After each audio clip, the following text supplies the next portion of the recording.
Well, so the title of tonight's talk is Animals, Humans and Heavenly Beings. And as most of you know who've been coming recently, we're in the middle of a series of talks. And the title of the series is The Wheel, the Spiral and the Goal.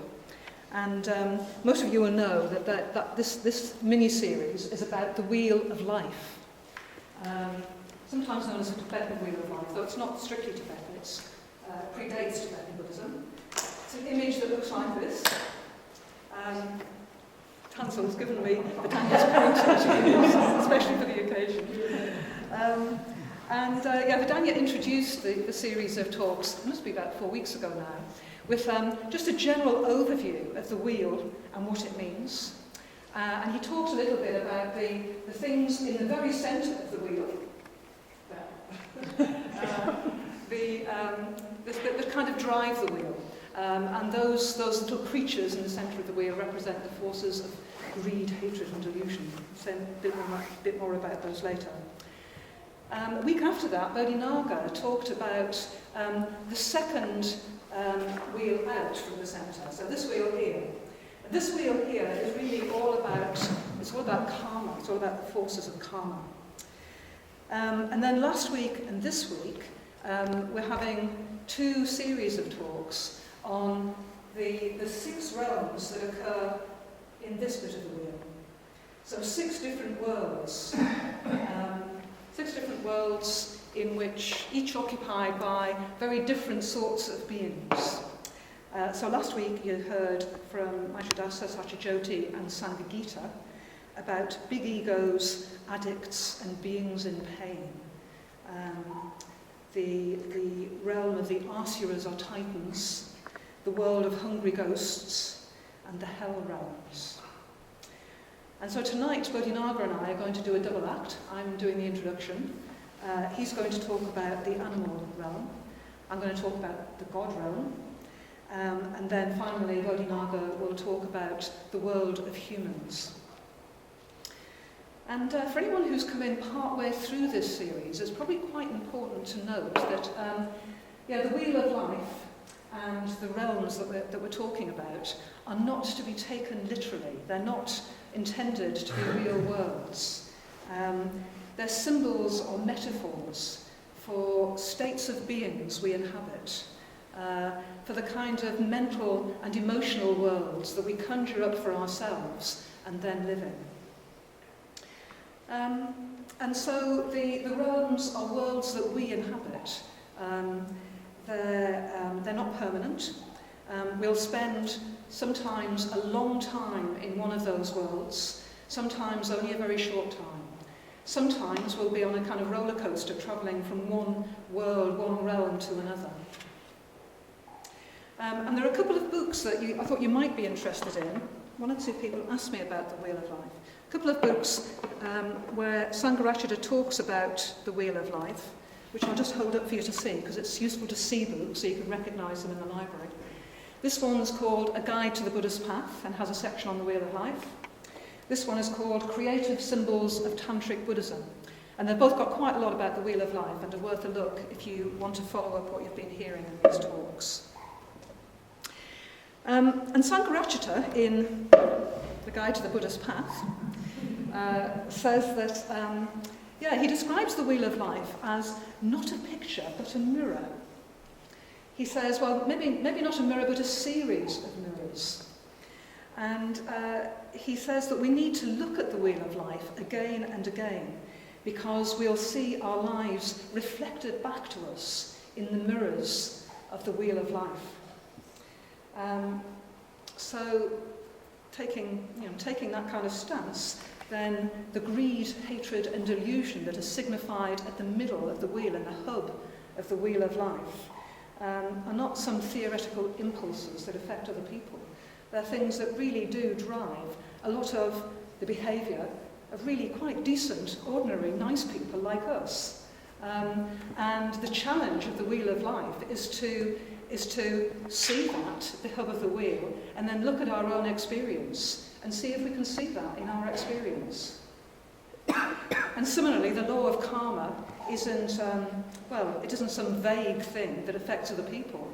It really is something that operates moment by moment in each decision that we take in our lives. It really is something that affects us and is there in our experience if we look at it. And similarly, the 6 realms of existence they're not worlds that other people dwell in. It's not necessarily the case that because we're human, we dwell in the human realm. Not at all. If you think you're a resident of the human realm, the mirror is challenging you to really look closely at your experience. Notice the dukkha that you feel when you're stressed or depressed. Notice the pain of really wanting something that isn't going to give you real satisfaction. Not just the obvious things like drugs and tobacco and alcohol, but the less obvious things like sex or food or another person that you really, really want because you think they're going to make your life complete. So the realms of existence, they're really about our lives, not other people's lives. They really are relevant to us. And tonight, as I said, we're going to cover 3 realms: the animal realm, the God realm, and the human realm. And in a way, your challenge for the night is to just compare what you hear about those realms with your own experience and decide which realms you do spend time in, both in the past and in the present.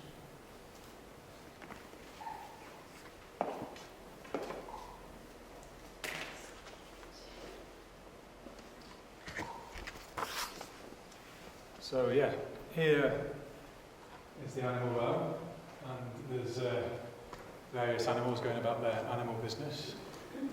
There's some geese, ducks, elephants, basically lots of animals doing animal things. And what has the animal realm got to do with us? We're not animals, are we? Or we haven't got the minds of animals, have we? Why is there an animal realm in the wheel of life if it represents humanity? The animal realm, it represents a state of mind which is concerned with animal urges and animal desires. So, particularly to do with animal urges around food. So look away if you're sensitive, but there's a lion eating a wildebeest. And so and the animal beings in the animal realms are concerned with food, just basically getting the next meal and consuming food. They're also concerned with mating. Peacock performing a show, a mating ritual. And beings in the animal realm are also concerned with sleep. Excuse to get a cute picture of a cat in. And also with creating safe homes, safe places for them to live, security, nesting. Can you hear me okay at the back? Can you hear me all right? You can hear me. Good. These are kind of obvious animal urges, animal instincts to kind of get food, to have sex, to have comfort and sleep. And animals can be very, very placid and tame if they get all of these needs met, but they can become quite savage and vicious if these needs aren't met. So that's animals, but what's that got to do with human beings? Because we're not like animals really, are we? So here's a human being managing a wildebeest, but you could insert corn burger or kind of suitable vegetarian meal. And some human beings grooming themselves, preening themselves. A real human being, but a kind of archetypal, lazy human being concerned with sleep and food and not much else. Homer Simpson. And nesting. So we as human beings, we are concerned with getting a safe home, a nice home, a big home for ourselves and our family. And so, in a sense, we like to think that we are more sophisticated than animals, that the way we live is more sophisticated than animals. But actually, a lot of our decisions and our behaviour is driven by the same urges as animals, the same kind of basic animal urges, but just basically dressed up in a more sophisticated way. So rather than ravaging a wildebeest, we're obsessed with a kind of a really delicious meal at a restaurant, or kind of having a really great feast with our friends. And maybe we're not concerned with mating rituals, but we might go out and get drunk at a nightclub, or go to an online dating site or something like this. And we might not be concerned with a nest of twigs, but we might really be driven by a nice barn conversion in Peak District.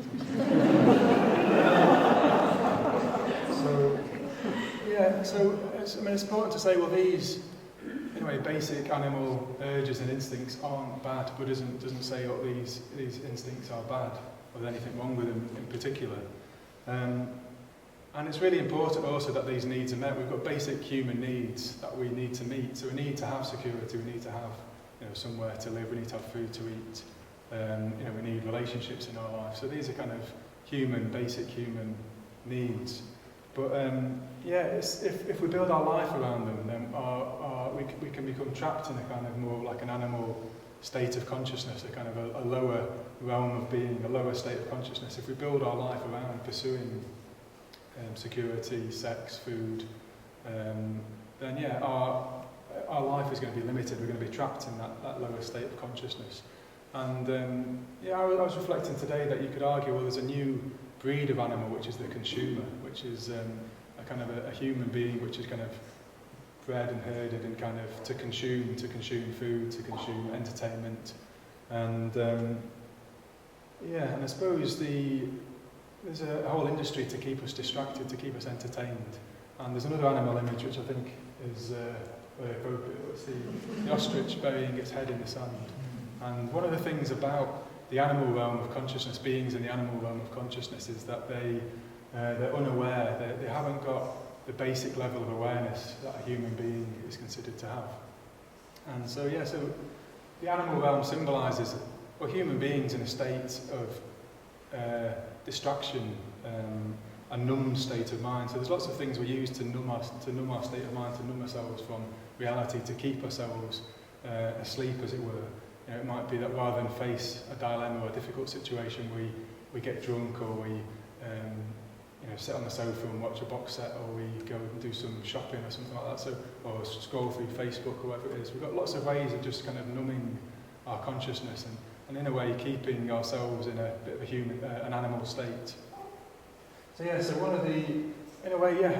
of the main downside of the animal realm, the animal state of consciousness, is that spiritual progress isn't possible. It's not possible to make spiritual progress without awareness, without a real level of awareness of what's happening in your life and the consequences of your actions. It's not possible to be in the gap. It's not possible to make creative choices. We're just swept along by habitual reactions, reacting to urges, reacting to our drives in a way, our kind of past conditioning, our drives. So it's not possible to make spiritual progress with this kind of consciousness. So it is worth reflecting on how many human beings are closer to animals really than humans. Kind of what kind of drives are we concerned with in our life, and to ask ourselves personally as well, kind of what drives dominate my life. What am I concerned most with?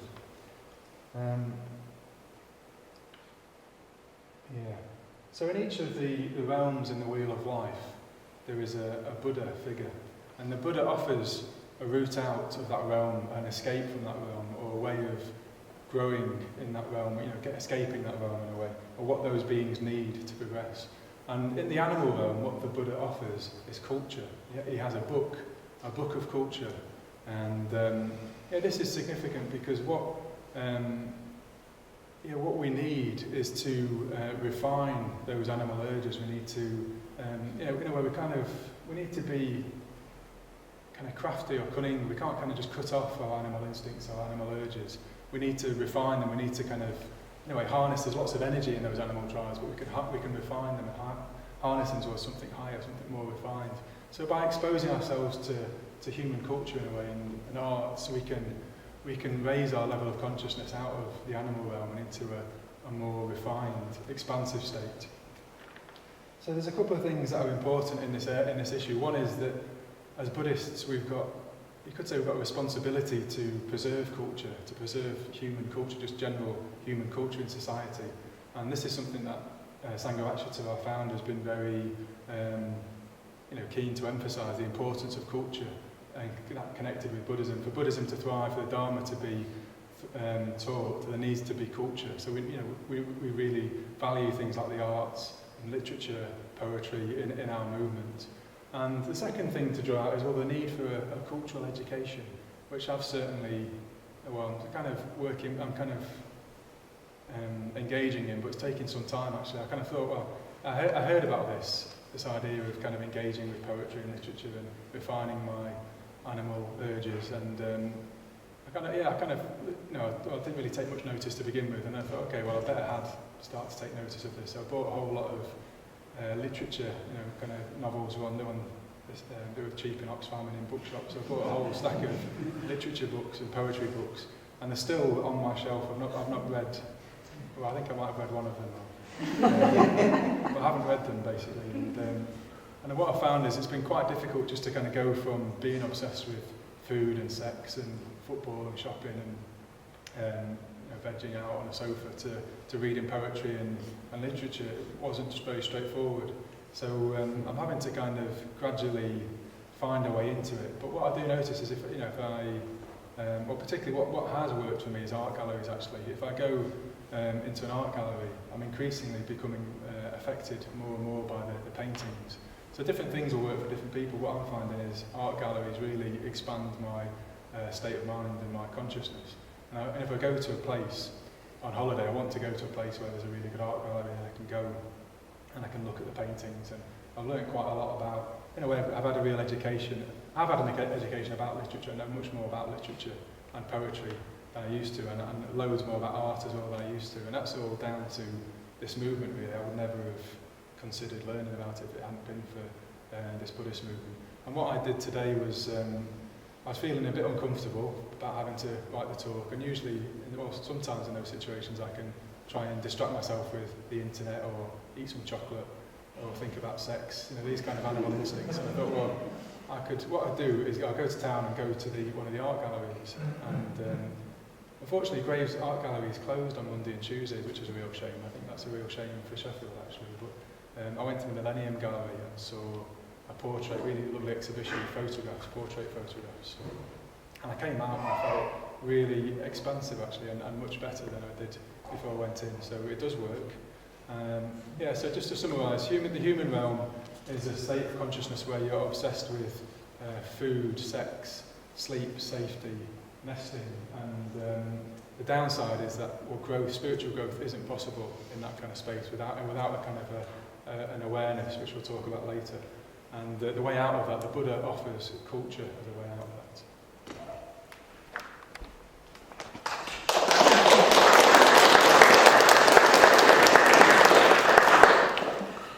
Okay, so I'm going to talk about the God realm. And I thought I should begin by explaining that by the God realm, or the Deva realm, we're not talking about some divine being who was worshipped, and we're not talking about some being who has supernatural powers. Really what we're talking about are, I suppose, beings, well, even us, on occasions, who inhabit a kind of heavenly realm, a state of refined pleasure and comfort. So the people who inhabit, the devas, the gods who inhabit these heavenly realms, are much more likely to be found in an art gallery than having a blowout at the Rajput. So they're pursuing pleasure in just the same way that the animals are, but actually they're going for more refined pleasure. And so you could say that when your states of mind are happy, relaxed, content, when you're generally pleased with life, when you haven't got any major obstacles or problems that you're having to deal with, when you're not experiencing any particular difficulties, then you're probably inhabiting the God realm or the Deva realm. And certainly, if you spend a fair bit of time seeking out refined pleasures, you know, haute cuisine rather than a curry, art galleries rather than TV, that sort of thing. And if you spend quite a bit of time trying to avoid obstacles, trying to avoid having to face problems or difficulties, then you're probably aiming to be in the God realm. And I'd be very surprised if there was no one here who has inhabited the God realm from time to time. For some of us, our stays are short-lived, but some of us probably inhabit the God realm for quite a lot of the time. We are, after all, living in a very affluent society where lots of comforts and entertainment and culture are available to us. Okay, so I'm going to tell you a story. About 12 years ago, when I was training for ordination, I went on a retreat to Tiratnaloka, where a lot of the ordination training retreats happen for women. And one of the Dharmacharinis there made a comment that made me really, really indignant. She said that she thought I spent a lot of time, she knows about this, she said that she thought I spent a lot of my time in the God realm. And I was very indignant because I thought, well, she's not seeing my whole life. She's not seeing the difficulties that I deal with when I'm back in Sheffield. The internal or the external dukkha that does happen in my life. But I could also see that she had a bit of a point. So I'd only met this woman very shortly before I went on this retreat. And the retreat on which she made this unwelcome comment. She'd been visiting Sheffield for some other reason, and because I'd recently asked for ordination, she hadn't met me before, she arranged to come and visit me. And I remember the occasion very well. It was the end of May. I remember it really clearly. It was the end of May. It was a lovely, warm, sunny day, and she came on a Sunday morning. It was very quiet. I made her some tea. We went out into the garden. And I was really pleased, but my garden looks at its very best at the end of May. It was full of colour. Everything was just blooming and there was lots of greenery. It was quiet and the birds were singing, and we sat in my garden. And I was telling her about this solitary retreat that I'd just finished, on which I had had my very first taste of the blissful states of dhyana in meditation. Okay. She went away. I met her on retreat, and she thinks that I inhabit the God realm. That's not surprising, really, is it? So she was right to some extent. I was indignant because she didn't see the difficulties that I face as well. But I thought that actually, in retrospect, I thought she might have been challenging me to really look at my own experience. Because I did, and in a way still do, have a tendency to look at life positively and to present my experience as positively as I can. So I will talk about what's going well and what makes me happy and what inspires me, and spend probably a bit less time talking about difficulties I face, things that really piss me off, things that I find very difficult or painful. And I wonder whether actually she was challenging me just to get real about my own experience and to be more open about the dukkha in my experience as well as the positive things. Okay, and when I was preparing this talk, I thought, well, who do I know that really lives in the God realm? So the God realm is shown at the top of the wheel of life.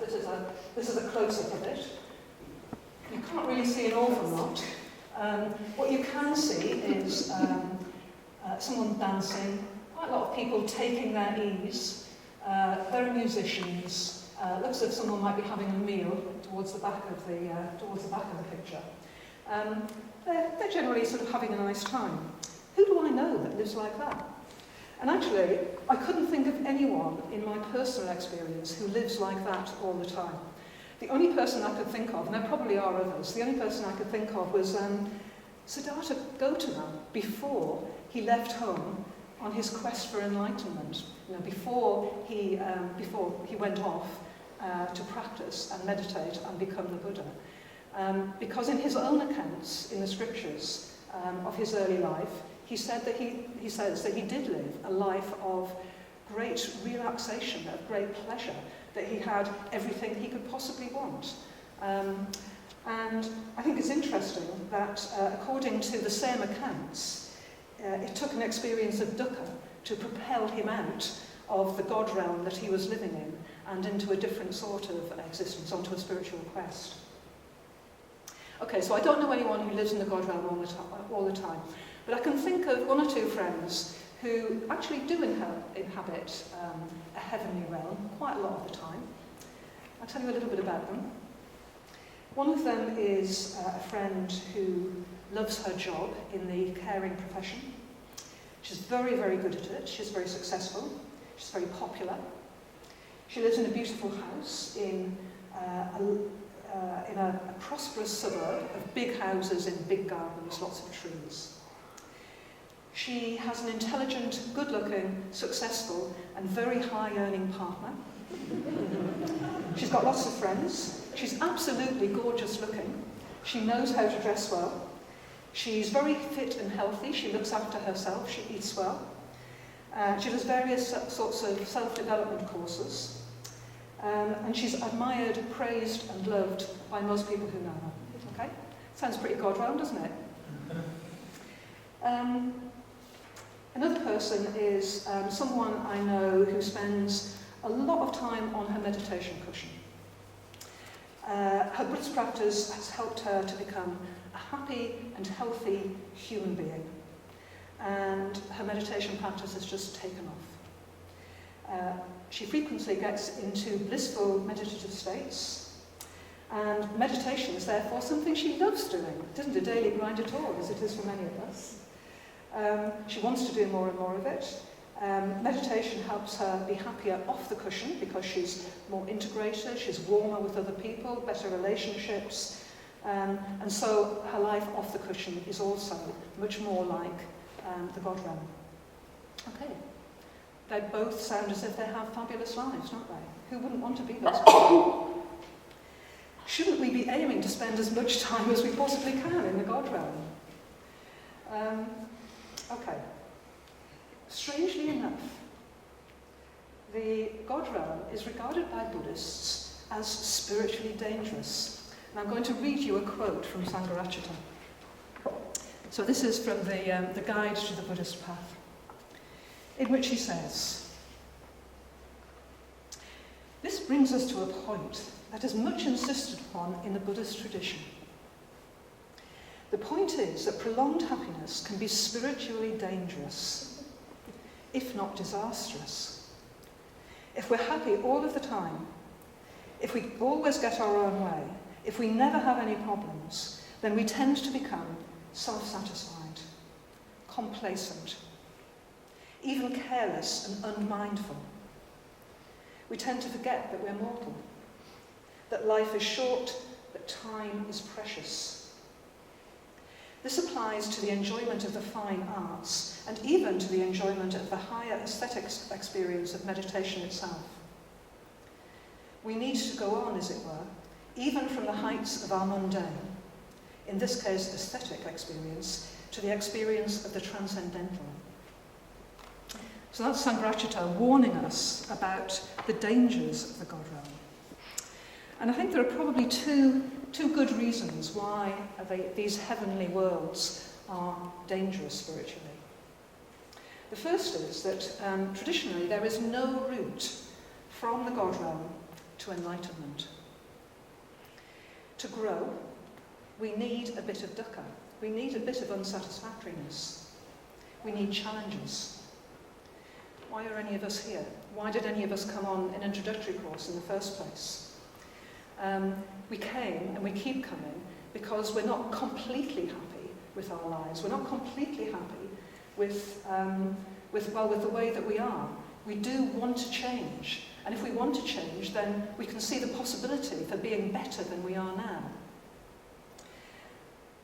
So, while the great thing about the heavenly realm is that it's heavenly, it's also seductively dangerous. We don't feel dukkha, we don't want to change. Why would we want to change when everything is perfect and we've got everything that we want?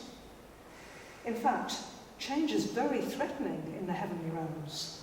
If everything is perfect, The only direction to go is down. Okay, so that's one reason for the God realm being dangerous. The other reason is that if you're used to the God realm, then a bit of dukkha comes very, very hard. In all the other realms, you're dealing with unsatisfactoriness all the time. But in the God realm, you can get a bit flabby, a bit oversensitive. You lose your ability to tolerate difficulties. And I was thinking that you might have experienced this on a really nice holiday, somewhere like this. You've been in lovely places, you've eaten lovely food, you've soaked up a lot of sun, you're relaxed, you're well slept, you're healthy, you've quickly got used to getting up late, and then having a relaxing morning, and now you're home with a pile of dirty washing, and tomorrow morning you're going to have to get up very early to go to work. Okay? And that's just after a week or two in the God realm. And actually, let's face it, not all holidays are completely God realm. Just think how much worse that Monday morning would be if you'd never been anywhere but the God realm.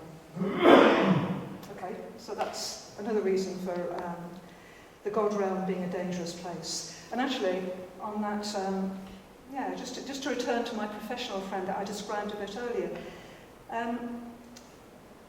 in a way she's quite a good example of why the God realm can be dangerous. She's someone who's got used to being approved of and actually praised.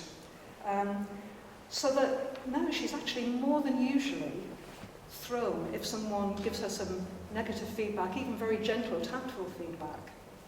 And she recently, when someone lodged a professional complaint against her, was completely thrown. She really, really suffered. She just had no practice at dealing with the sort of the hurly-burly of negative feedback that most of us have to deal with in our lives. Or even accepted her own capacity for making mistakes. If you leave the God realm to go into one of the other realms, it can be very hard if you've been inhabiting that realm for a long time. So the God realm can be a dangerous place, especially if we seek to spend a lot of our time there. In every way, the human realm with its mixture of pleasure and dukkha is, from a spiritual point of view, a much healthier place to be. Which is not to say that you should completely avoid the God realm. It may be dangerous to spend a lot of time there and to just be obsessed with trying to stay there. But given that we do long for happiness and that we long for pleasure, it would be a bit perverse to completely avoid it. So we need to cultivate a middle way between just seeking pleasure all of the time and completely avoiding it. Actually, I do sometimes think that when people start off on the Buddhist path, we should issue them with a health warning about the God realm. There is a danger that Buddhist practice can help us to improve our experience of life to the extent that actually becoming a deva is an option. I don't know whether I can see some of you might recognise that. Practicing ethics improves our relationship with the world. Knowledge of the Dharma gives us a healthier perspective on life. Sangha relationships give us friendship and self-confidence. Meditation integrates us, it improves our states of mind. We may even get to inhabit the bliss of dhyana quite regularly. So there can be a terrible temptation to just settle down when we get to that stage and enjoy the conditions that we've created. And that does happen. We do at Sheffield Buddhist Centre see people who come along, they change their lives, they get a lot happier, they think the Dharma is fantastic, and then they just disappear. And hopefully we've improved their lives for good. Hopefully we've made a real difference to them. Sometimes they turn up some years later at another introductory course. And some people even stay around, but they don't really progress. They're happier where they are. They settle for where they've got to, and they prefer to avoid anything that's going to challenge them any further, that's going to make life more difficult for them. that's going to require hard work or discomfort.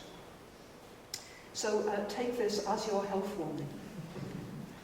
By all means, cultivate a bit of time in the God realms, both in your life and your meditation, but don't lose sight of your goal of transforming yourself and transforming the world. When the world is burning with the fires of greed, hatred and delusion, you don't want to be off in the God realm, trying to ignore what's going on all around you. Which kind of links with the final thing that I want to say about the God realm, which is about the Buddha in that realm. So the Buddha communicates with the devas in the heavenly realm by playing them music. He doesn't lecture them on complacency. He doesn't remind them that the world is on fire. The devas just wouldn't listen to that sort of negativity.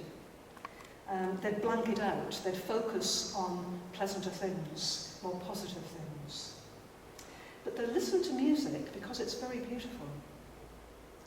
But there is something else about music. Not only is it beautiful, but it's beautiful in this moment, and then it's gone. The wonderful sounds that you're hearing now will be gone in a moment's time. Music is ephemeral, it's impermanent, and it reminds the devas in the heavenly realm of reality, the reality that nothing lasts forever. So the God realm of the Wheel of Life holds up the mirror that Sangha talked about to the people who are enjoying happiness and ease. It reminds them that even heavenly pleasures can't last forever, and there are anyway a very poor relation to the lasting happiness and pleasure that comes from spiritual practice, the happiness that comes from insight.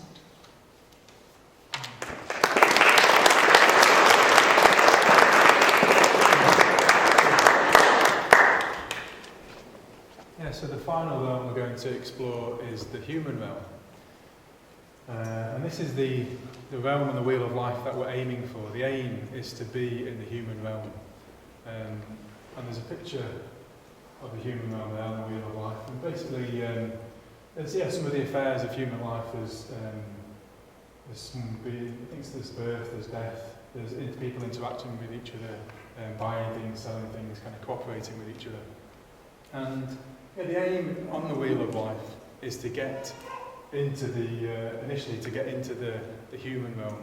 And I'll say a bit more about that later, but that's the aim. The aim is to get into the human realm.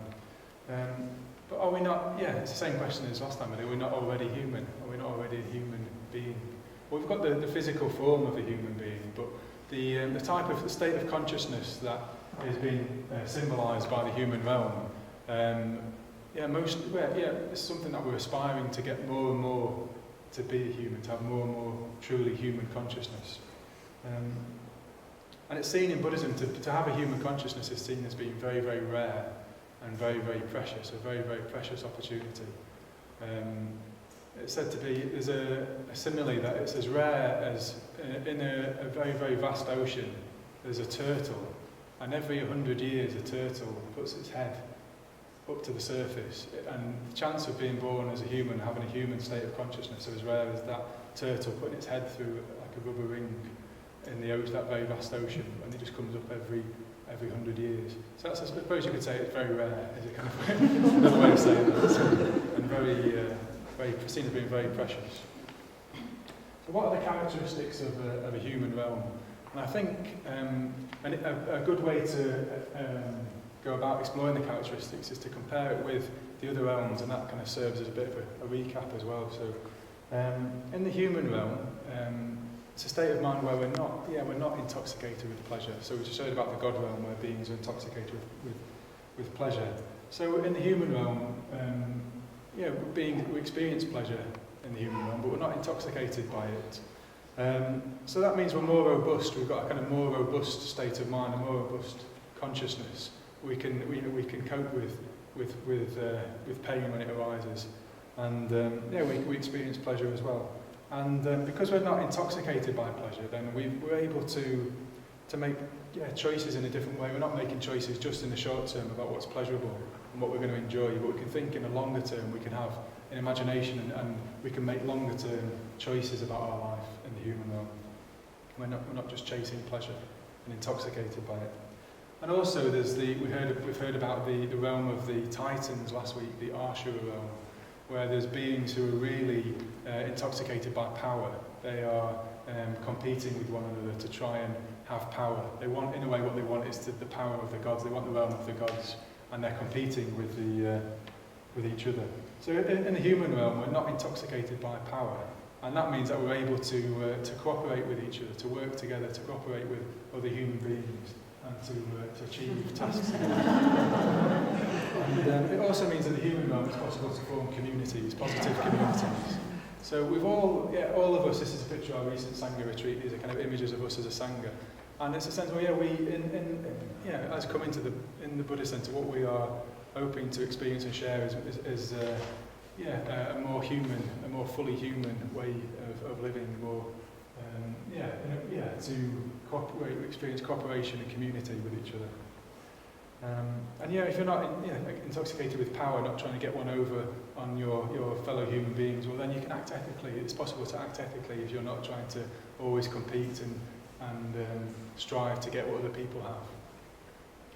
And then, we heard about two realms last week which are involved with intense suffering. So there was the hell realms where beings just experience really intense pain and suffering, and they're oppressed by this pain. And in a way, there's no escape from that. They can't think about anything else, it just consumes them. And we also heard about the Preta realm, the hungry ghost realm, where beings are oppressed by addiction and craving and other forms of suffering. They experience malnourishment and they can't kind of nourish themselves. So in the human realm, we're not got so much dukkha that we're oppressed in this way. We do experience dukkha, but we're not oppressed by it. So there's enough dukkha in the human realm to motivate us to change, actually, to motivate us to do something about life, to explore what life could be about. We can experience suffering and engage with suffering. Okay, well, human beings suffer. Why? What is going on? What is life about? So there's enough dukkha in the human realm, enough suffering to motivate us, to make us want to act, to change. And we're able, unlike the pretas or hungry ghosts, in the human realm, it's possible we're able to desire what truly nourishes us. It's not like we get rid of desire, but we desire something that's truly nourishing, what's going to really nourish us, what's going to really make us grow and really satisfy us. So this is, hopefully giving us a flavour of what a human consciousness is, as opposed to these other realms that we can experience. And the human realm occupies a central position in relation to pleasure and pain. So in the other realms, they're either dominated by pleasure or dominated by pain in some way. There's like different mixtures of pleasure and pain, but in the human realm there's a balance. There's a balance of pleasure and a balance of pain. And that is very important, because there's enough pleasure to want to be able to experience higher states and want to pursue them, and enough dukkha to motivate us to change. And as I mentioned, there's ability in the human realm just to form healthy relationships, positive relationships with other human beings and community, cooperate with each other. But the crucial thing about the human state and the human realm is that there is awareness. In the human realm, unlike the animal realm, in the human realm there is culture. There's enough culture that supports human beings to be able to reflect on their own experience, their own lives. So through literature or music, our imagination is stimulated, and in the human realm, beings can reflect on themselves, reflect on life. And what's possible in the human state is what we call self-reflexive awareness, where we can observe our predicament, we can observe our behaviour, we can observe our patterns, and we can step back from them and make choices, make decisions. So crucially, in the human realm, we're not kind of putting our head in the sand like the ostrich and like in the animal realm. We're not trying to distract ourselves or avoid our experiences, awareness of what's happening. We're engaging with life fully and kind of wholeheartedly, and we're through that awareness we're learning about ourselves and life. So in the human realm there's awareness, and with you could say we've started to wake up. In the human realm, we've started to wake up. We're not asleep or deliberately avoiding, waking up life. We're starting to wake up. We're becoming aware, and with awareness comes a choice. So in the human realm, we have a choice. So what happens in the human realm is we experience the gap. It's possible to experience the gap in the human realm.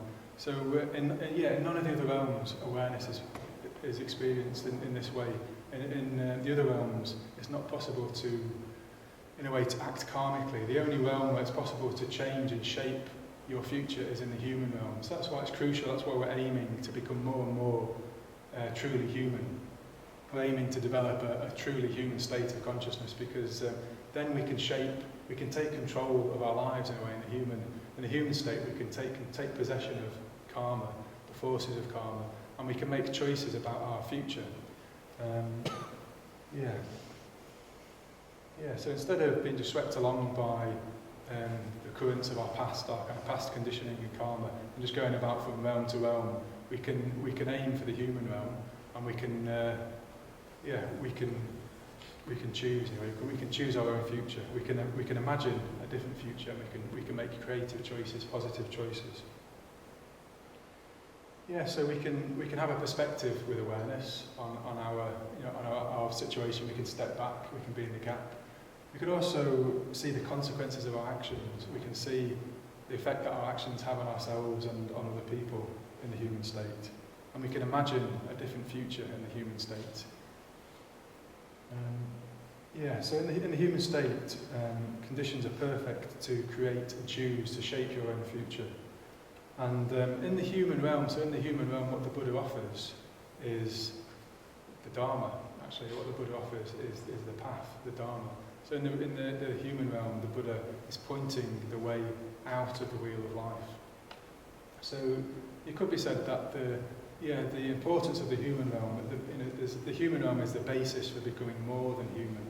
So you could see the state of enlightenment or Buddhahood as being more than human, more a state of consciousness which is beyond the human state. But it's a starting point. The launch pad for spiritual life is a state of a truly human consciousness. And when we start to act karmically and ethically, in the first stages of the path, for a long time, most of us, what we're doing is becoming more and more human. The first stages of the spiritual path isn't to try and do transcendental meditation, kind of see the true nature of things. What we need to do, first of all, is to become more and more truly human, and to gather more and more of ourselves into this human realm. Studying the law of karma with some men training for ordination on Monday, there's an image that was used in these talks by Subhuti, which I mentioned a couple of weeks ago. And he talked about the image of a shepherd and sheep. And it's as though we're kind of trying to gather together a flock of sheep, and all these sheep represent different parts of us, different strands of us, different drives within us that want to do different things. So you can imagine the wheel of life is like a big field, and there's lots of sheep which represent, in a way, different parts of us, which at different times we're in different parts of the wheel of life. And what we're trying to do is gather all of these sheep into the human realm, and that takes quite a lot of effort and time, actually, just to try and become aware of the different parts of ourselves and try and redirect them. So I like that image, the image of working with ourselves over quite a number of years with ethics and meditation, trying to become more and more human. It's like we're trying to round up all these different drives within us, all these different parts of us, and become more and more truly human. So the start of the spiritual life for quite a long time is to become more and more human. But then that isn't the end of the spiritual life, that's just a starting point. So becoming truly human might be actually why a lot of us came to the Buddhist Centre, to become happy, healthy human beings, to be not stressed, to be calm, to have positive relationships. That in itself is a good goal, but it's a starting point, it's the launch pad to something much, much greater and exciting than that. So you might remember that, about 3 weeks ago, Bodhinaga gave a talk introducing the Wheel of Life, and he used the analogy of a computer game. It's as though you might mistake the Wheel of Life as a computer game where we need to try and when we find ourselves in a particular realm, and we try and get the most pleasure we can, and we try and get out of there into like a better realm and try and score points and beat other people in the different realms. In a way, that's what we can mistake life for, is trying to kind of compete with other human beings, just get as much pleasure and comfort as we can. But the point is not to do that, the point is to escape from the wheel of life completely. That's the whole point, is to escape from this wheel of suffering. And around the edges of the wheel of life, I don't know if you can see quite on there, but there's a series of hieroglyphs, a series of 12 hieroglyphs around the edges of the wheel of life. And they're, you could say, mysterious symbols. And so there's a picture of a man. I can't see what the man is. There's a picture just of a monkey swinging from branch to branch, and a picture of a man gathering fruit. Further below, which you can't see, there's a man with an arrow in his eye. And there's a picture of a blind man with a stick, a picture of a potter working at a wheel. So there's lots of mysterious hieroglyphs and symbols, and they are the clues to how to escape the wheel of life. But that's for another talk that we're going to find out about those in a couple of weeks' time.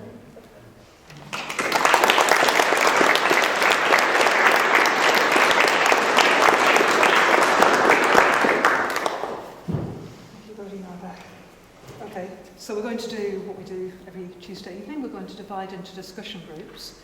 The suggestion is that in your groups, you discuss how we can individually be more and more in the human realm. What helps us get there? What helps us stay in the human realm? So there will be a group for people who recently finished an intermediate course in the green room, with Sangha and Martin, I think.